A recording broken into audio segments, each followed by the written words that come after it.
தலைப்பு: காகமும் களிமண் குடமும். ஒரு வெயிலால் கொதிக்கும் மதிய வேளையில் சிறிய காகம் ஒன்று தாகத்தால் வாடிக்கொண்டிருந்தது.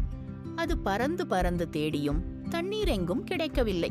ஒரு தோட்டத்தில் ஒரு பழைய களிமண் குடம் அதன் கண்ணில் பட்டது. காகம் மகிழ்ச்சியுடன் பறந்து சென்று குடத்துக்குள் பார்த்தது. ஆனால் தண்ணீர் மிகவும் கீழே இருந்தது. அது கற்களை தேடியது. கற்கள் கிடைக்கவில்லை. குடத்தை ஆட்டியது, முடியவில்லை. சிறிது நேரம் யோசித்து பக்கத்தில் இருந்த ஒரு பெரிய இலையை கவனித்தது. அது அந்த இலையை எடுத்துக்கொண்டு தண்ணீரில் மூழ்க வைத்து சொட்டு சொட்டாக தண்ணீரை குடிக்கத் தொடங்கியது.